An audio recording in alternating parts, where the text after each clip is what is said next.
Bonjour à tous, bienvenue sur le podcast Gatéméry et je suis Anne Gersard, votre hôte. Ce podcast porte un autre regard sur le sens que l'on donne à la réussite. Parce qu'au fond, qu'est-ce que réussir ? À quel moment on peut se dire que l'on a réussi notre vie ? Chaque lundi, nous partons à la quête du sens de la réussite avec des invités aux horizons divers. Ils sont cadres supérieurs, entrepreneurs, sportifs ou encore artistes, mais ce qui les réunit, c'est qu'ils semblent avoir trouvé leur vocation. On explore beaucoup de domaines, la musique, l'éducation, l'aéronautique, la restauration, mais aussi des sujets plus pointus, comme l'art de la prise de parole, les neurosciences et j'en passe. Pendant environ 1 heure, j'entre dans l'univers de mes invités pour découvrir l'envers du décor de leur parcours, notamment leurs questionnements, leurs doutes et leur processus de décision qui leur ont permis de redonner plus de sens à leur travail. Mon objectif est que vous tiriez le maximum d'enseignements de ces échanges pour vous en inspirer et ainsi vous rapprocher de votre propre réussite. Si ce podcast vous plaît, la meilleure façon de me donner un coup de main est de me mettre une note 5 étoiles sur Apple Podcast, car c'est comme ça que je peux me démarquer dans la jungle des podcasts, mais aussi d'en parler autour de vous, que ce soit à vos amis, vos collègues, sur les réseaux sociaux. Bref, vous êtes mes meilleurs ambassadeurs et ça me donnera un gros coup de boost. Saviez-vous qu'il y a seulement 6% des enfants d'ouvriers en prépa contre 50% des enfants de cadres ? Et parmi les pays développés, la France est à la 15e position sur 20 pays en ce qui concerne la mobilité éducative. C'est dans ce cadre que j'ai le plaisir de recevoir Boris Valbaum, cofondateur d'Article 1, une association dont la mission est de changer les visages et la vision de la réussite. Donc autant vous dire que ça me parle. Et ça me parle d'autant plus que je fais partie des 20 000 bénévoles d'Article 1 depuis maintenant plus de 6 ans. Article 1, c'est la fusion de 2 associations, Fratelli et Passeport Avenir, qui, grâce à leur synergie, ont accompagné plus de 170 000 jeunes l'année dernière.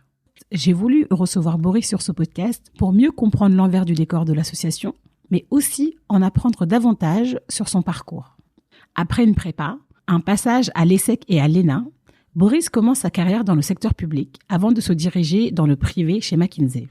Quelques années plus tard, il se lance dans l'entrepreneuriat et s'implique de plus en plus dans les sujets d'éducation et d'égalité des chances au point d'en faire sa mission de vie.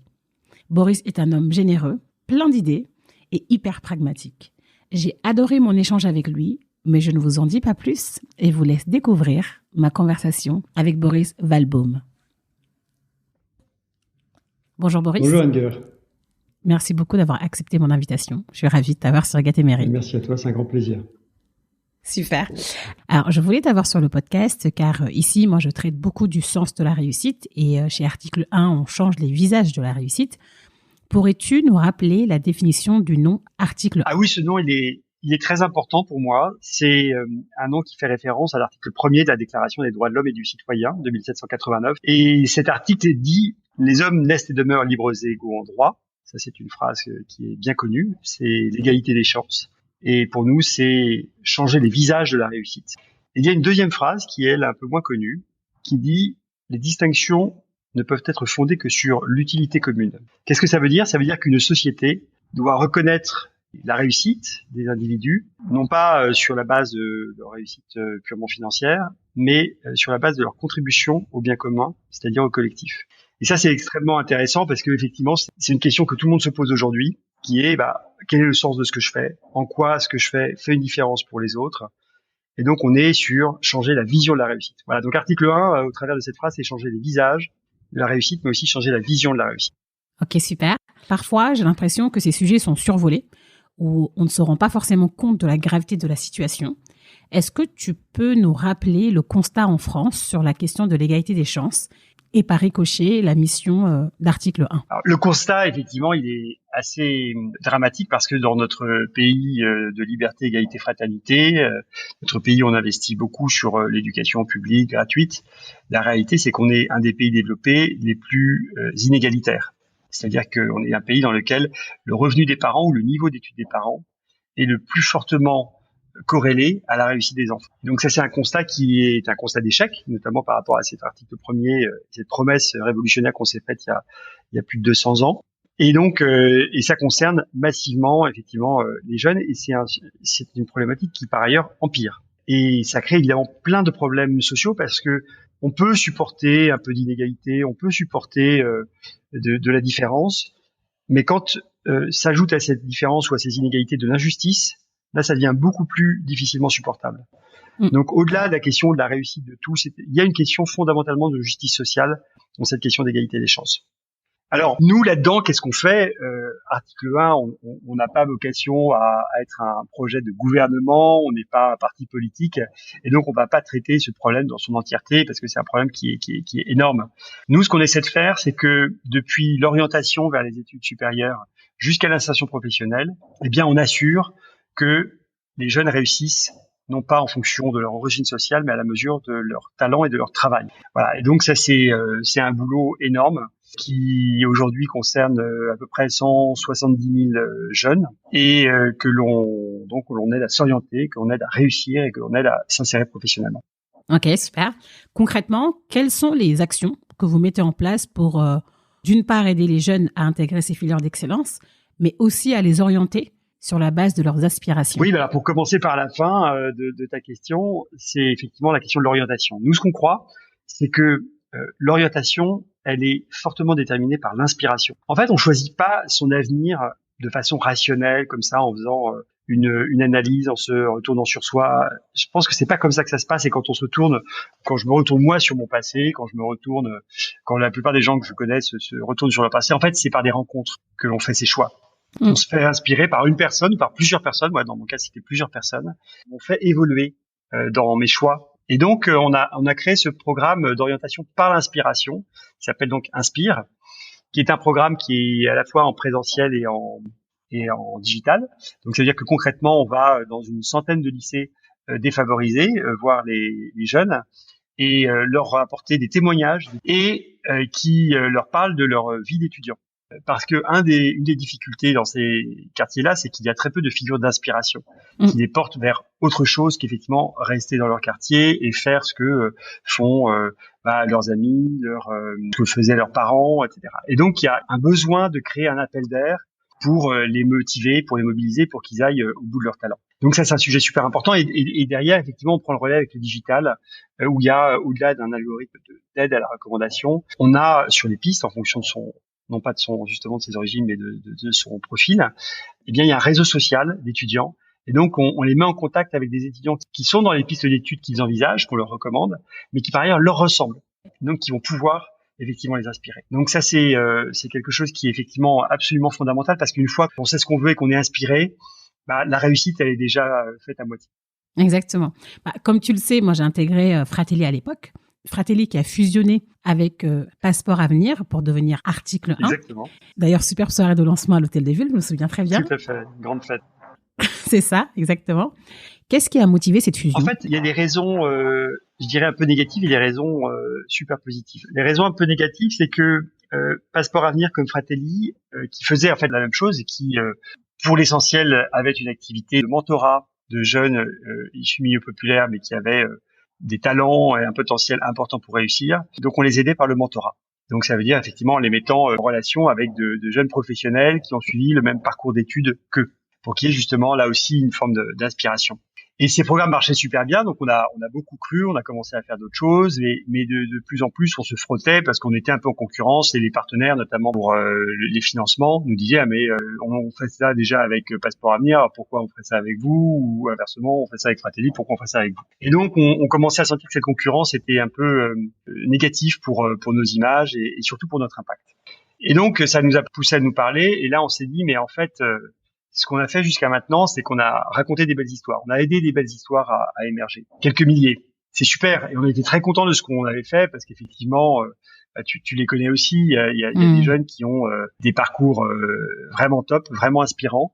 Et c'est un peu, c'est grâce à nous. C'est beaucoup grâce à eux, grâce à leurs parents, grâce à quelques profs qui les ont rencontrés. Mais c'était aussi un peu grâce à nous. Donc on était quelque part assez contents, mais on se rendait compte que ça changeait rien aux statistiques de l'égalité des chances. Et donc on s'est dit, si on veut faire x10, on ne pourra pas le faire seul. Et donc, on s'est mis ensemble. Et ça a été une fusion dans ma vie passée. J'avais accompagné des fusions. Et il se trouve qu'à cette époque, d'ailleurs, j'accompagnais la fusion entre Paris 4 et Paris 6 pour créer l'université Sorbonne. Ah, super. Donc, je connaissais bien ces mécaniques. On a eu beaucoup de chance parce que d'abord parce que Benjamin et moi nous sommes très bien entendus, parce que on a eu du fait de notre cousinage en termes de valeurs, en termes d'engagement, nous rendait proches et nous inspirait une confiance mutuelle. Mais aussi parce que voilà, les équipes faisaient un peu la même chose, étaient venues pour les mêmes raisons, et donc on a réussi à faire prendre la mayonnaise et à constituer une seule équipe. Et puis après, il fallait construire le x10. Et après, il fallait construire le x10. Mais voilà, pourquoi on a fusionné, c'était effectivement pour démultiplier notre action. Et c'est une réussite, puisque quand on a fusionné, on touchait à peu près 12 000 jeunes ensemble. Et là, donc, 2 ans et demi plus tard, on touche 170 000 jeunes. C'est énorme. Je vois les actions, en tout cas, c'est hyper dynamique. Il y a plein d'initiatives tout le temps et c'est vraiment chouette. Ah, merci, c'est sympa. Alors, dans mon entourage, j'ai des personnes qui veulent se lancer dans l'associatif, soit en side project, soit en full time. Et la question qui revient souvent, que je vais te poser du coup, c'est comment on peut s'en sortir financièrement? Comment ça se passe avec Article 1? Alors, ça dépend d'où on vient. Oui, clairement. Et pour Article 1, comment ça se passe? Bon, d'abord, nous, on est effectivement une petite entreprise, évidemment une association d'intérêt général, mais enfin, ça marche pas très différemment. C'est-à-dire qu'on a effectivement les revenus, on a un budget d'à peu près 8 millions d'euros. D'accord. Et donc, et qui provient à la fois de financement public pour à peu près un petit tiers, un peu moins, et de financement d'entreprises pour l'essentiel, mais aussi de grandes fondations nationales et internationales pour le reste. Voilà, pour ce qui est. Et donc, on paye des salariés. Donc, on a des gens qui, effectivement, travaillent pour nous. On a une équipe d'un peu moins de 100 personnes. Et puis, évidemment, on a des bénévoles. On a à peu près 20 000 bénévoles qui sont engagés, évidemment, à des degrés divers. Donc, effectivement, il y a plusieurs modalités d'engagement au sein d'Article 1, soit comme c'est ton cas, comme mentor, soit simplement pour faire des témoignages, répondre aux étudiants sur Inspire pour parler de son expérience étudiante. Il y a beaucoup de bénévoles qui sont des étudiants. Ça peut être faire des ateliers auprès des jeunes pour les aider sur l'insertion professionnelle. Bref, il y a plein de possibilités d'engagement bénévole. On a même des bénévoles qui font du mécénat de compétences et donc qui passent soit un plein temps, soit un mi-temps, un tiers-temps, voire un jour par semaine à nous aider sur la base de leur expertise professionnelle. Et ça, c'est dans le cadre du mécénat, et donc une forme de bénévolat mais payé par les entreprises. Et puis, effectivement, il y a devenir salarié. Et il faut savoir qu'effectivement, dans le monde associatif, les salaires sont plus faibles que dans le monde de l'entreprise de façon générale. C'est entre 10 et 20% inférieur. Alors après, bien évidemment, ça dépend du secteur d'où vous venez. Si vous venez de la banque d'affaires ou d'un grand cabinet d'avocats d'affaires, va être beaucoup plus important que 10 à 20%. Bien sûr. Si vous venez d'une entreprise plus classique, ça peut être ça. Super, c'est très clair. Tu m'en as touché quelques mots tout à l'heure, mais si tu devais me dire les facteurs clés de succès de l'association depuis 12 ans, ça serait quoi? D'abord, c'est une idée. Moi, je crois beaucoup aux idées. Et donc, cette idée, c'était au-delà du mentorat, qui était une façon, au départ, d'incarner notre action, c'est de créer des ponts entre des mondes qui s'ignorent et qui s'ignorent de plus en plus, ce qui laisse évidemment de plus en plus place aux préjugés, d'un côté comme de l'autre. Alors qu'au fond, il y a énormément de bonne volonté et d'envie de part et d'autre. Et je me souviens d'ailleurs... en ayant des jeunes filleuls, on appelait ça des filleuls chez Fratelli à l'époque, qui étaient venus dîner, elles nous demandaient mais pourquoi vous faites ça? Pourquoi vous faites ça gratuitement? Oui, ça paraît suspicieux et tout. Ouais, parce que on ne soupçonne pas la bonne volonté. Donc c'est extrêmement important d'être au clair sur son idée. Ensuite, je pense qu'il faut du professionnalisme, et ça c'est très important. Moi j'ai tout de suite considéré que Fratelli et puis après Article 1 devait fonctionner comme une entreprise. Au sens où on devait avoir le même niveau d'exigence professionnelle que dans une entreprise. Mais avec un supplément d'âme en plus parce que les gens sont là pour quelque chose auquel ils tiennent. Et ça fait une ambiance assez extraordinaire. Et donc, un facteur clé de succès, c'est effectivement, avec cette combinaison d'engagement, de sens et d'exigence professionnelle, ça permet de recruter une équipe qui est au top.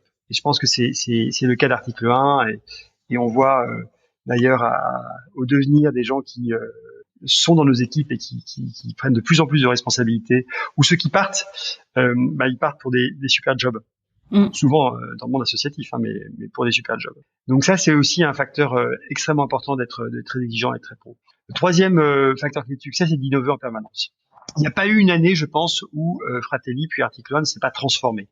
On est en permanence dans une culture de l'expérimentation. Et d'ailleurs, je voyais traîner chez un marchand de journaux la Harvard Business Review, dans lequel le titre était «Comment développer une culture de l'expérimentation». Et moi, c'est marrant parce que c'est quelque chose que je fais depuis 15 ans. Parce que d'abord, je crois aux idées, parce que j'aime bien me remettre en question les habitudes. Et je pense que c'est pas un service à rendre ni à une organisation ni aux gens qui y travaillent que de s'installer dans des habitudes. Ouais. Donc on a toujours besoin de rafraîchir, de s'améliorer, d'innover. On a du coup assez vite fait le choix de la recherche et donc on a aujourd'hui 5 chercheurs qui travaillent chez Article 1 et donc qui en permanence vont analyser notre impact, vont nous tenir au courant d'innovations qui se font dans le monde parce qu'ils sont connectés à ce qu'on appelle l'état de l'art. Et donc tout ça nous inspire et nous permet de nous renouveler en permanence. Donc c'est trois facteurs clés de succès qui sont déjà bien substantiels. Après avec ça, on peut bien avancer. Oui, c'est une très belle base. Merci pour tous ces éclaircissements. Je pense qu'il est important de mettre en lumière tout ce beau travail qui a un vrai impact et qui est nécessaire. J'aimerais bien qu'on revienne sur toi, sur ton cheminement qui t'a mené à tout ça. Est-ce que tu peux me raconter ton enfance, à quoi tu aspirais quand tu étais petit, quel type d'enfant tu étais, etc. Écoute, moi j'étais un enfant assez calme, fils de cadre supérieur, donc à la fois privilégié, mais sainement privilégié si je puis dire, puisque c'était effectivement des gens qui à la fois avaient des moyens mais pas trop. J'ai passé toute ma scolarité dans le public et qui avaient une vraie culture du travail. Voilà, donc ça c'est quelque chose qui porte vers l'exigence, vers un niveau d'ambition, vers aussi quelques habitudes de confort, mais je pense relativement raisonnables. J'en suis quand même toujours encore un peu esclave. De ces habitudes de confort. Et puis j'étais bon élève à l'école, mais je m'ennuyais beaucoup et je trouvais l'école à la fois ennuyeuse et je dois dire moche. J'étais très frappé par le fait que les cours de récréation, les salles de classe, les bâtiments étaient laids. Alors après, ça dépend évidemment des établissements, hein, mais c'était le cas du mien et c'est quand même le cas de beaucoup d'établissements scolaires. Tu es né où d'ailleurs ? Tu as grandi où ? À Saint-Cloud. Ok. À Saint-Cloud. D'ailleurs, ma fille va aujourd'hui dans un lycée. Je trouve qu'il ressemble à une prison. Enfin, vraiment, c'est assez étonnant de voir comment ont été construits ces bâtiments. Et donc, je passais beaucoup de temps, je me rappelle, à faire des plans d'architecte pour imaginer une autre forme d'école. Je me souviens, je faisais souvent des ronds, des salles rondes. C'était quand j'étais en primaire, donc ça m'est venu assez tôt. Et je pense qu'au fond, je rêvais de créer une école, sans me le dire. J'étais pas du tout inspiré par des directeurs d'école, c'était pas du tout le cas pour le coup. C'était vraiment une envie de réinventer quelque chose. Voilà. Donc c'était ça, pas mal de rêves. Je réfléchissais pas mal de mon côté. Puis j'étais pas hyper extraverti, mais j'avais des copains. Donc je dirais une enfance un peu sans histoire. Il y a une chose simplement qui, je pense, m'a marqué, c'est que mes parents ont divorcé quand j'étais assez jeune. Mmh. Tout ça s'est fait très convenablement. Mais je pense que comme beaucoup d'enfants de parents divorcés, et ça m'amusait parce que Bill Clinton le disait dans une de ses interviews, on a au fond toujours envie de remettre ses parents ensemble. Pas du tout consciemment, parce que moi j'ai vraiment c'était fait il y a très très longtemps et c'était pour moi une donnée de ma vie, mais reste inconsciemment cette envie-là et je pense que c'est ça qui m'a porté et je l'ai découvert assez tard, je pense vers 25-30 ans. Et d'ailleurs en fait à l'occasion du lancement de Fratelli, c'est-à-dire que il y a un moment où en voyant ses mentors et ses filleuls qui ne se ressemblaient pas du tout, ses parrains et marraines et ses filleuls, qui ne se ressemblaient pas du tout et qui étaient ensemble en train de parler avec animation, avec envie, j'étais hyper ému. Et je me suis interrogé sur cette émotion, mais au fond, pourquoi ça me fait quelque chose comme ça et bien, ça me fait quelque chose parce que je pense qu'effectivement, ça résonne avec ce désir de réconciliation qui, je pense, fait partie de mon mission statement à moi. C'est beau. Et tes parents, quelle vision ils avaient de ton avenir professionnel ? Est-ce qu'ils te poussaient vers certaines filières particulières ou pas du tout ? Mes parents étaient exigeants, je dirais pas qu'ils me poussaient de façon très déterminée vers quelque chose, mais ils me faisaient assez confiance. Je pense que mon père était très attaché, il est toujours à la réussite économique, ça reste pour moi une donnée importante. Mmh. Et ma mère avait sans doute une vision peut-être un peu plus libérale, mais de toute manière, il fallait être exigeant, c'est-à-dire qu'il fallait réussir ce que l'on entreprenait. Donc c'était vrai pour l'école, c'était vrai pour le piano que j'ai pratiqué longtemps et que je pratique toujours aujourd'hui. Et ouais, ça, je pense que c'est ça qui va porter, c'est l'exigence, mais sans avoir et moi-même d'ailleurs personnellement d'envie très claire au départ de ce que je voulais faire. Et ça, je pense qu'il faut aussi quand on pense à ses enfants ou à ses neveux ou à ses jeunes cousins ou autres, être assez patient par rapport à ça. Moi, je ne crois pas que on trouve sa voie comme ça. Voilà, en réfléchissant et jeune. Je pense qu'il faut expérimenter, faut sentir. Et puis il y a des choses qui résonnent. Il faut écouter. Oui, je trouve que c'est important aussi d'avoir un peu d'expérience, de tester des choses et bien sûr d'écouter ce qui se passe autour de soi. Tu as fait une prépa et ensuite tu as intégré l'ESSEC. Qu'est-ce qui a motivé ce choix? C'était un choix, je dois dire, un peu par défaut. En fait, moi, ce que je voulais, c'était être libre, je pense. J'avais pas d'idée très précise. Par contre, je voulais avoir le choix après. Et donc, comme j'étais un bon élève généraliste, les prépas commerciales étaient assez indiquées. En plus, à l'époque, ça ne durait qu'un an, donc c'était un gros avantage par rapport aux autres prépas. Ah oui, t'étais chanceux. Ouais, c'était canon. Donc, je suis retrouvé à l'ESSEC après un an de prépa, et c'était cool. Par contre, j'étais, je dois dire, très déçu par ma scolarité à l'ESSEC. Du coup, c'était ma prochaine question. Quelles ont été tes premières impressions quand tu es arrivé en école? Ouais, à 19 ans, tout juste, quand t'es bon élève, que t'es un peu intello quand même, te retrouver dans l'ambiance des écoles de commerce, ça m'avait vraiment pas du tout plu. Et j'étais pas du tout mûr non plus pour tout ce qui est vie associative, etc. Donc en fait, j'ai fait une licence de philo en parallèle à la Sorbonne, où j'ai retrouvé des copains. Et donc c'était une ambiance très très chouette que je préférais un peu à celle de l'ESSEC. Mais bon, j'étais content d'avoir l'ESSEC et d'avoir les deux parce que l'ESSEC m'a quand même bien aidé pour la suite. Et donc c'était pas vraiment un choix, quoi. Dans ce podcast, je reçois beaucoup de personnes qui ont fait les mêmes parcours et qui me disent la même chose, hein. Et moi-même, j'ai fait ces parcours, je me suis pas posé 1000 questions. Mais c'est important ce que tu dis, car on peut dire beaucoup de choses de ces parcours. Ils nous ouvrent quand même beaucoup de portes. Exactement. Donc, tu fais une licence de philo. Est-ce qu'à cette époque, tu avais une idée claire de ce que tu voulais faire plus tard? Ou tu te laissais porter par le flow? Ouais, complètement. Je me laissais porter par le flow. C'est en plus une période de la vie qui est plutôt sympa. Quand on est en école, on n'a pas trop de soucis. Je faisais des choses qui m'intéressaient avec la licence de philo. Malgré tout, je me préparais à l'avenir avec l'ESSEC. C'est quand même important de savoir comment fonctionne une entreprise. Et puis on fait des stages, on commence à sentir un petit peu le monde professionnel. Mais j'étais pas prêt à bosser. Et d'ailleurs, j'ai pas mal retardé mon entrée dans la vie professionnelle. Tu savais pourquoi tu n'étais pas prêt? Non, c'est difficile de savoir, mais je pense que j'avais encore besoin de challenge intellectuel. Oui, je comprends. Donc après, tu pars à l'ENA. T'intègres l'ENA? Ouais, enfin, je pars à l'ENA, c'est vite dit parce que c'est... Oui, c'est vite dit, c'est vrai. Il a les concours avant. Voilà, je parlais de challenge intellectuel, c'était un bon challenge. Donc, j'ai à nouveau fait un an de prépa à fond. C'était plus intense que la prépa pour l'ESSEC. Mais heureusement, ça a marché. Et là, effectivement, j'arrive dans un monde qui, pour le coup, me plaît beaucoup. Parce que c'est des gens qui sont très ouverts sur l'extérieur, qui sont... des gens qui se préoccupent de l'intérêt général, qui sont curieux de ce qui se passe dans le monde, de ce qui se passe dans leur pays, qui sont pas centrés sur leur vie à eux et comment ils peuvent l'améliorer. Donc les énarques commencent très bien en fait. Après, parfois ça se gâte un peu, mais ça commence très bien. Donc j'ai beaucoup aimé. Et puis il y avait un tiers d'étudiants étrangers, donc c'est très international. Donc ça c'était aussi très très chouette. Et puis, il y avait des gens qui étaient plus âgés, qui avaient de l'expérience, d'autres qui, comme moi, étaient juste étudiants. Donc, ça faisait un melting pot, en fait, assez chouette. Et puis, sur des matières qui, moi, m'intéressaient pas mal, de l'économie, du droit, comment on traite les territoires, les questions européennes, les questions internationales, c'était stimulant.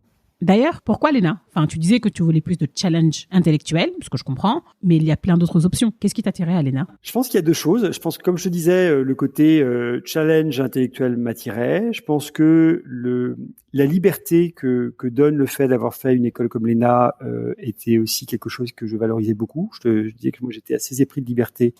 Et c'est clairement un laisser-passer qui est très efficace en France, et ça me plaisait bien de me dire j'avais cette carte-là, et ça me permettait en fait d'accéder à beaucoup d'endroits, beaucoup de secteurs différents. Et c'est d'ailleurs ce que j'ai fait par la suite.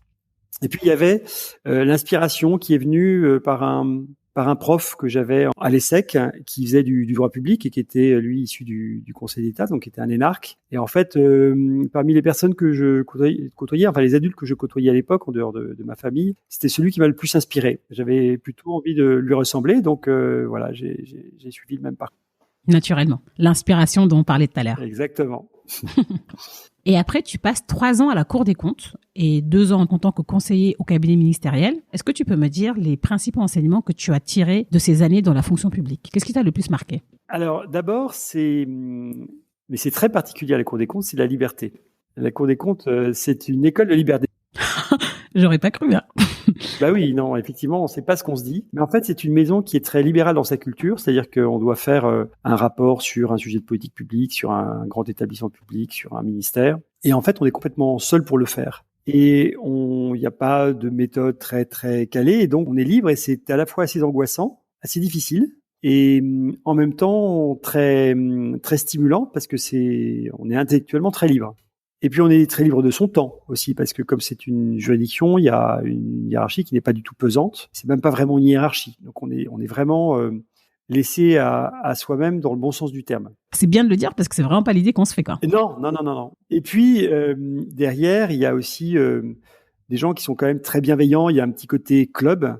Donc les gens s'entraident les uns les autres, sont bienveillants les uns les autres, s'inspirent les uns les autres. Donc ça, c'est aussi très très chouette. Il y a un côté un peu home dans ces institutions. Et puis il y a l'accès à des problématiques qui sont passionnantes. Parce qu'effectivement, on va creuser.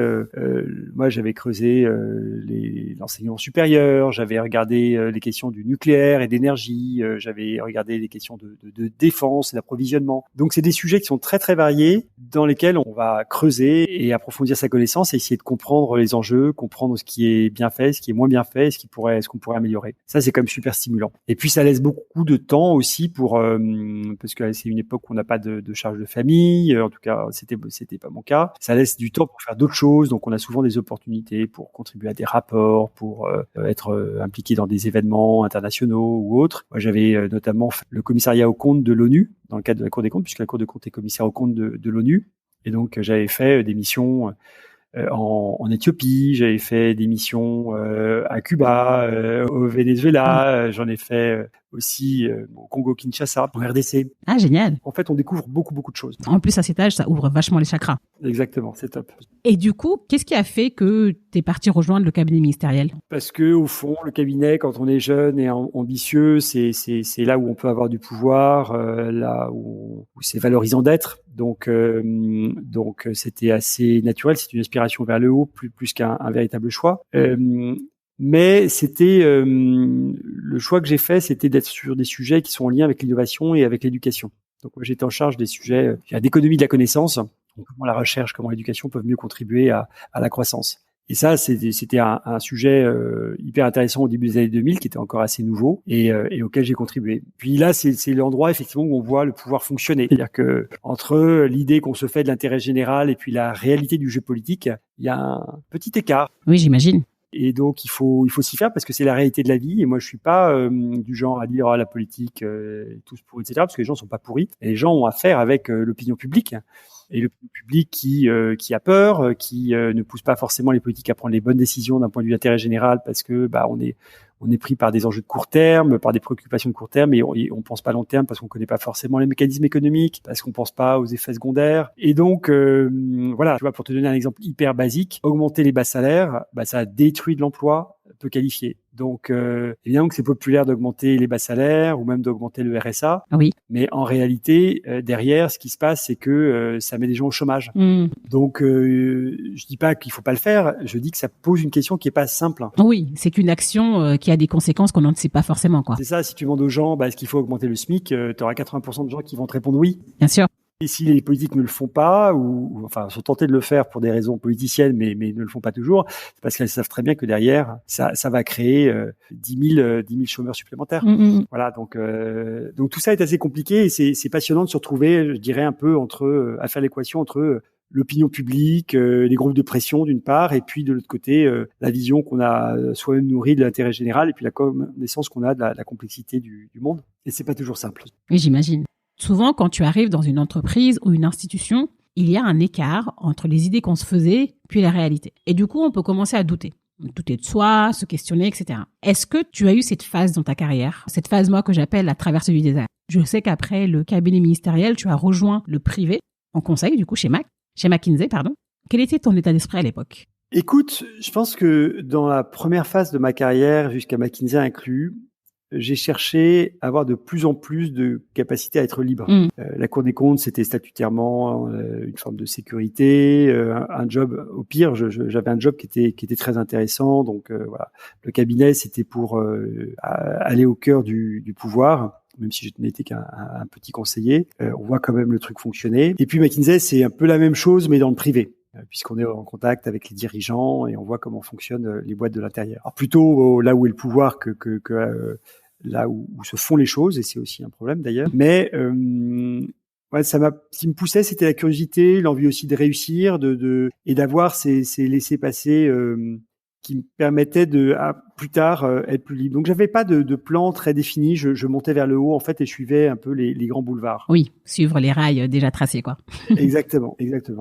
Et puis quand j'étais chez McKinsey, en fait c'est drôle parce que j'ai commencé ma première mission sur une mission de stratégie pour les SEC. Et puis ma dernière mission chez Mac, c'était aussi la transformation du ministère de l'enseignement supérieur.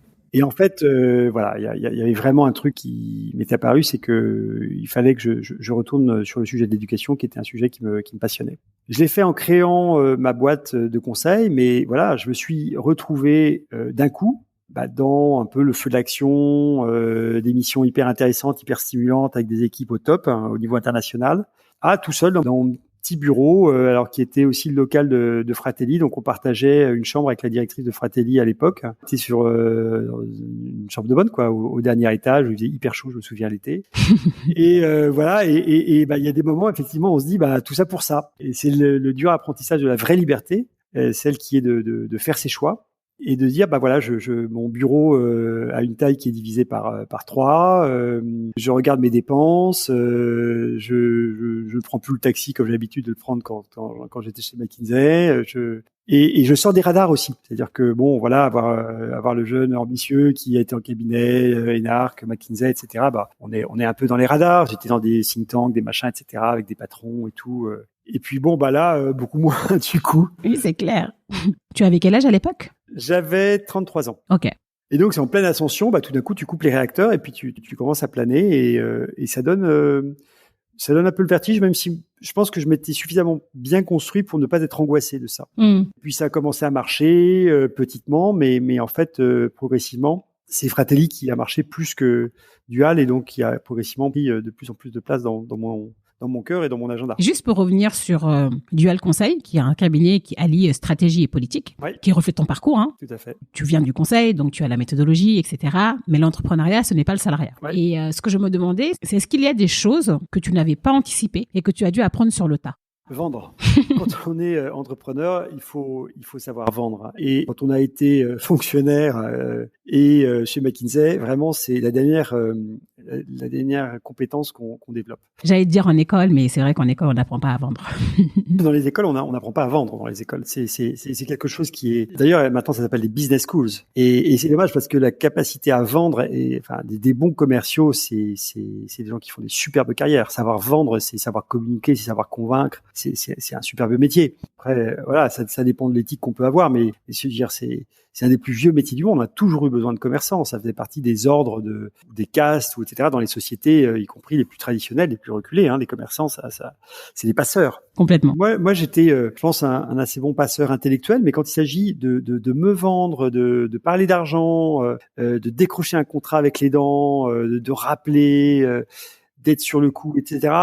Franchement, c'était pas du tout ce que j'avais développé comme comportement, comme habitude et même un peu comme envie. Donc du coup, j'ai pas développé Dual de façon très agressive, mais moi je le faisais parce que j'aimais ce métier en fait. Donc j'étais dans une perspective plutôt artisanale. D'accord, je vois. Là où j'avais envie vraiment d'être sur des missions, d'aider des présidents d'université à designer leur stratégie, à repenser leur gouvernance. C'est ça qui m'intéressait au fond. Moi, j'avais pas du tout envie de créer un cabinet avec 100 consultants parce qu'après, quand on crée un cabinet avec 100 consultants, en fait, faut les gérer. On fait du staffing. C'est ça. Du staffing, en fait. Bon, donc on fait plus de conseils. Moi, c'est le métier que j'aime. Et d'où te vient cette appétence pour l'égalité des chances? Tu vois, pour l'éducation, je vois bien. Tu as eu à travailler sur le sujet, mais l'égalité des chances, ça devient d'où?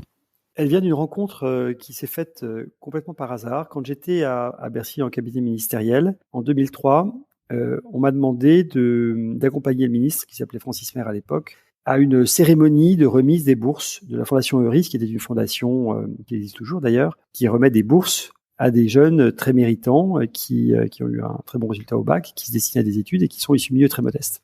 D'accord. Et donc je lui dis tiens, pourquoi ça arrive sur mon bureau et voilà. Et puis du coup j'appelle la fondation et je leur dis pour faire le discours, moi j'aimerais bien avoir des lettres de motivation. Et puis par ailleurs je me renseigne sur c'est quoi l'égalité des chances en France, des chiffres, etc. Et là j'ai eu un moment très très fort, très dur aussi. D'abord un moment d'émotion en lisant les lettres de candidature. Celle que j'ai reçue, dont je me souviens très bien, c'était une jeune fille qui habitait dans un petit village du nord de la France, dans les Hauts-de-France, dont le père était invalide suite à un accident puisqu'il était chauffeur de poids lourd et il avait sombré dans l'alcool. Et la mère faisait des ménages pour aider à faire bouillir la marmite. Et cette jeune fille voulait être pharmacienne. Et sans doute parce que la pharmacienne était la seule femme diplômée qu'elle avait vue et qui l'avait inspirée. On revient encore à cette inspiration. Et sa lettre était hyper touchante. Moi, elle m'a tiré des larmes. Et quand j'en parle encore aujourd'hui, ça m'émeut parce que c'était une révélation d'une réalité que moi je ne connaissais pas. Pour moi, quand on était bon élève, on suivait les études supérieures. Il n'y avait pas de questions à se poser.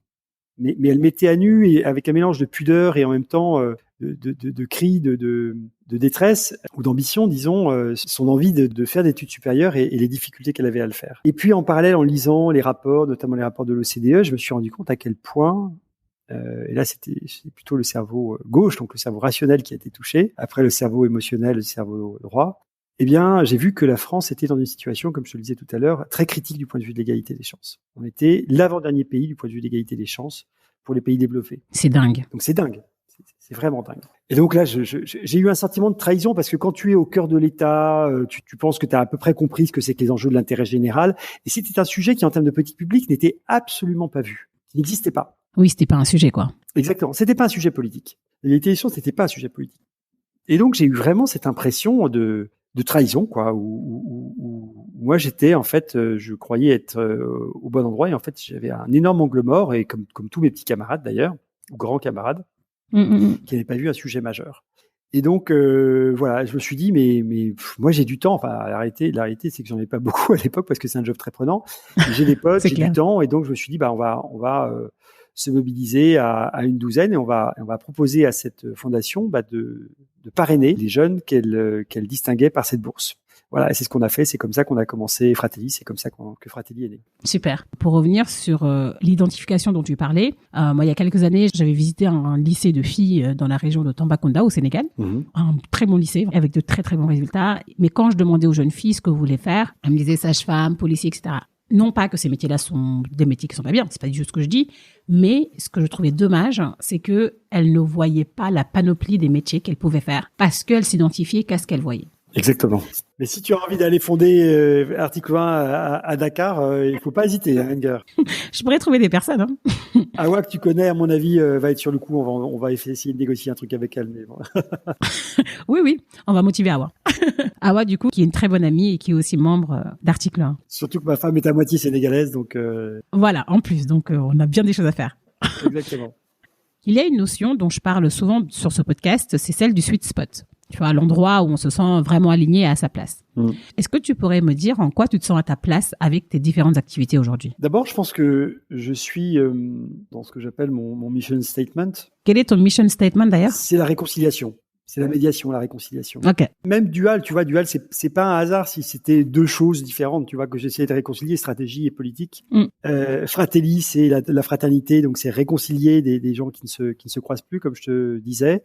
Donc pour moi, c'est quelque chose de très important. Donc être dans son mission statement, l'avoir trouvé, c'est quelque chose qui est fondamental.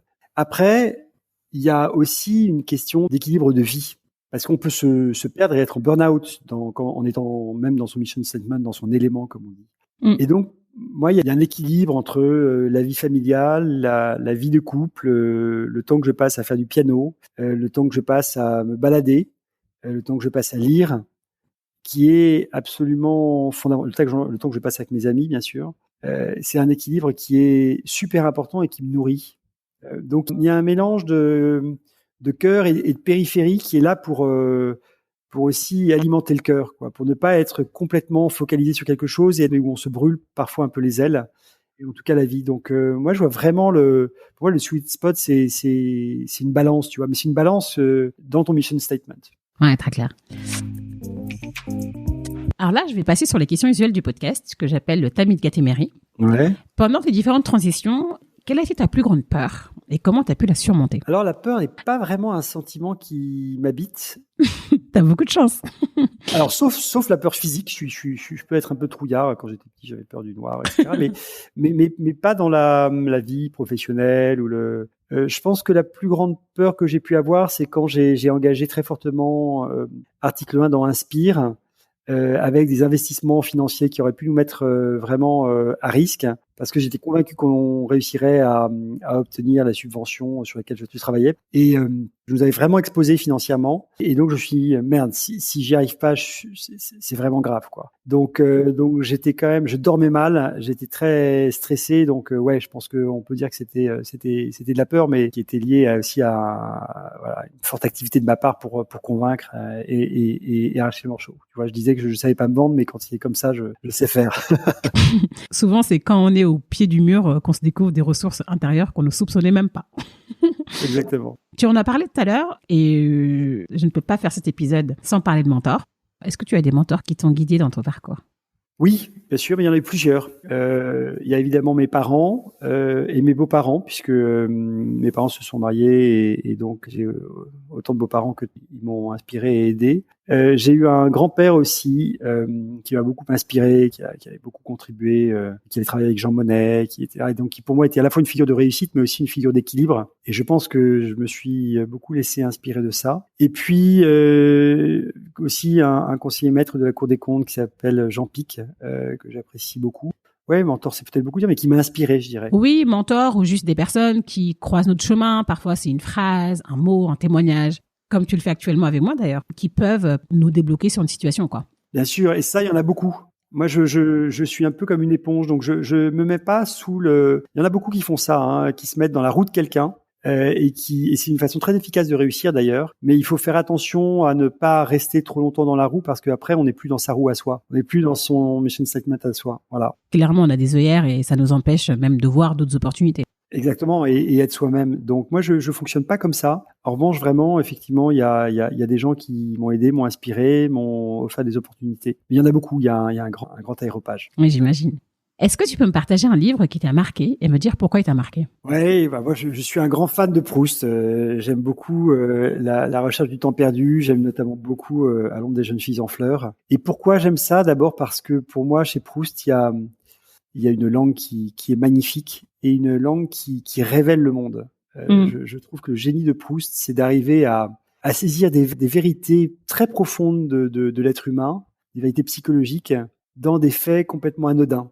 Oui. Et je trouve que c'est extraordinaire parce qu'on n'a pas une vie qui est toujours excitante au regard de ce que l'on définit comme étant une vie excitante. Et les réseaux sociaux, l'omniprésence des médias dans notre entourage, dans notre vie, fait que on peut avoir une appréhension de la vie. Et voilà, tu vois, c'est la fear of missing out. Oui, le fameux FOMO. Voilà, le fameux FOMO.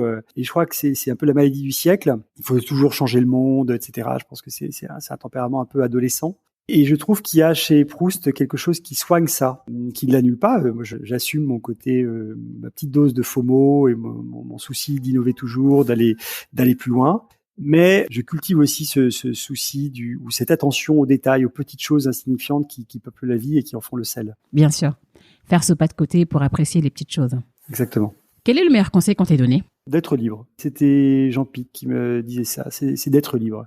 Et c'est pas un conseil facile à comprendre. C'est clair. Il m'a dit une chose, un jour, mais nous qui avons tous les privilèges, j'aime pas tellement ce mot parce qu'en réalité c'est quand même quelque chose qu'on a mérité par notre travail. Mais quand on a la sécurité qu'on a quand on est haut fonctionnaire, on peut pas se permettre de ne pas être libre. On peut pas ne pas s'autoriser à ne pas être libre. Et donc à être en recherche de ce que l'on peut apporter de mieux au monde. Et là aussi où on se sent bien soi-même. Donc pour moi la liberté c'est une forme de recherche, c'est une forme d'exigence et je crois que c'est un très bon antidote contre la peur. Donc c'était un beau conseil. Bah, ça rejoint le fait de faire le pas de côté pour apprécier la vie, quoi. Ouais, et comme dit un ami à la Cour des comptes toujours d'ailleurs qui était romancier par ailleurs, il me disait mais tu sais l'être humain est composé à 70% d'eau tiède. Il faut aussi être un peu indulgent avec soi-même. Et se dire que on n'est pas là pour tout révolutionner, mais voilà, dans notre environnement tel qu'il est, qu'est-ce qu'on peut faire à notre petite mesure. Je pense que c'est important de se rendre compte qu'on est quelque chose dans le monde. Oui, ce qu'on peut faire à notre échelle. Ouais. Comment est-ce que tu progresses de manière personnelle? Je pense en réfléchissant. C'est idiot, mais Non. Mais la réflexion, c'est quelque chose qui n'est pas très à la mode. Les gens passent pas beaucoup de temps à réfléchir. Oui, on se pose pas assez, c'est clair. Et ouais, moi c'est c'est des choses que je fais sur mon vélo, et c'est quelque chose de très réconfortant. Et puis c'est une réflexion qui se laisse aussi porter par ce que je vois. Donc elle est aussi aérée comme réflexion. Quel est ton moteur? Qu'est-ce qui te motive à sortir du lit le matin? L'envie. J'aime beaucoup cette chanson de Johnny Hallyday. J'aime beaucoup la musique classique de façon générale, mais enfin, j'aime tout type de musique. Ouais. J'ai commencé à aimer Johnny Hallyday quand j'ai découvert la chanson L'envie d'avoir envie. Super. Moi, j'ai envie, quoi. J'ai envie d'avoir, de changer les choses. Il y a des choses voilà, beaucoup de choses qui me heurtent. J'ai trop d'idées, de choses à faire pour ne pas me lever avec enthousiasme et énergie le matin. Voilà, donc c'est ça mon driver, c'est mes idées. Qu'est-ce que la réussite pour toi? Pour moi, la réussite, c'est vraiment ce mélange d'équilibre personnel et d'engagement. Cet engagement dans mon mission statement qui est effectivement la réconciliation, et c'est là où je suis aujourd'hui. Et puis effectivement cet équilibre personnel qui est un mélange de confort aussi. Je t'ai dit que j'avais pris des habitudes, donc voilà, j'ai pas envie d'avoir de soucis matériels, j'ai envie de pouvoir être libre d'un point de vue matériel. Et puis, quand je dis confort, oui, c'est plutôt de la liberté, quoi. C'est aussi le temps de pouvoir m'impliquer dans des choses qui me portent et où je sens que je peux apporter quelque chose et donc être responsable d'un point de vue citoyen. Et puis, mon épanouissement personnel. Et ça, c'est mon piano, ma famille, mes amis, etc. Et moi, je le vois vraiment comme ça. C'est à la fois une force, une avancée, et puis cette avancée qui se fait en équilibre, tu vois. Oui, un peu comme un fil sur lequel tu tiens en équilibre, quoi. Un peu comme comme un vélo qui avancerait vite, tu vois. Il y a cette idée à la fois d'équilibre et plus tu vas vite d'une certaine façon, plus tu es équilibré. Ouais. Enfin, les deux vont de pair, je pense que c'est ça pour moi la réussite. Ouais, super. Et des idées, tu en as beaucoup et on ne t'arrête pas. Tu as actuellement un projet en cours dans l'éducation. Est-ce que tu peux m'en dire plus? Oui, écoute, ça m'excite beaucoup en ce moment. En fait, bon, comme tu sais, l'éducation, ça me passionne. Donc, j'ai essayé de le faire à l'intérieur de l'État. J'ai essayé de le faire comme consultant. J'ai essayé de le faire au travers d'article 1 comme dispositif d'accompagnement à côté de l'éducation au sens large, notamment supérieur. Et là, j'ai envie de le faire aussi dans la disruption, dans l'innovation, donc en créant un nouveau type d'université. Parce que je pense que le monde de demain est un monde où il faut cultiver toutes les intelligences humaines.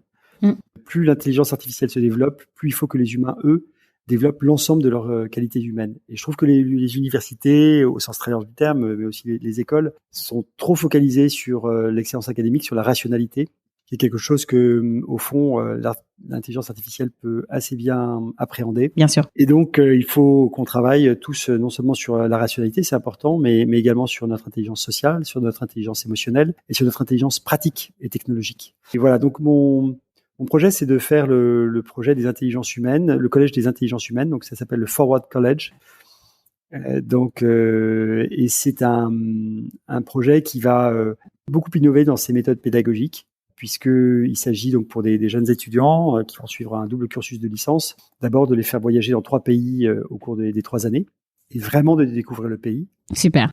C'est de leur faire suivre un bachelor académique de leur choix, mais parce que l'intelligence intellectuelle, c'est très important, comme je te le disais, mais il faut aussi que ce soit quelque chose qui te corresponde et que tu aimes, et pas forcément du management. Clairement, et c'est un vrai sujet, ça. Et ça, on va le faire avec la méthode très innovante du flip learning, donc de la classe inversée, pour développer des gens qui vont apprendre de façon très autonome et qui vont s'entraider, mais avec aussi des profs qui vont plus les aider que leur délivrer un savoir. Oui, c'est leur donner des outils pour qu'ils se l'approprient, quoi. Exactement.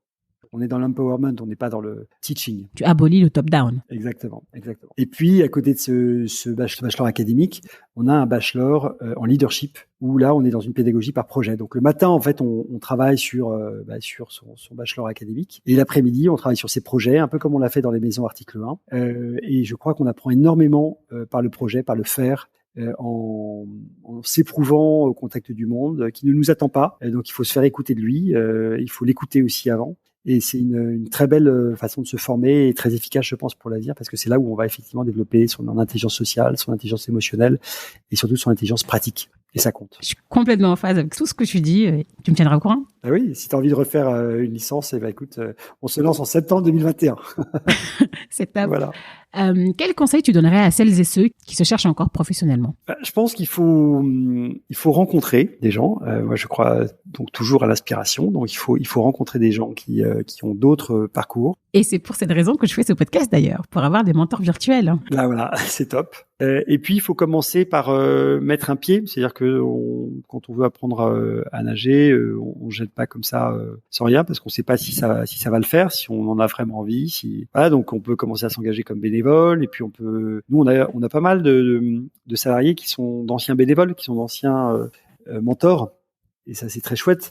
Donc c'est un parcours. Je pense qu'il faut pas l'envisager comme il faut pas. Ça dépend. Hein, après, on peut avoir la révélation et tout, mais en tout cas, c'est un cheminement. Donc je pense qu'il faut prendre son temps. Oui, c'est un cheminement.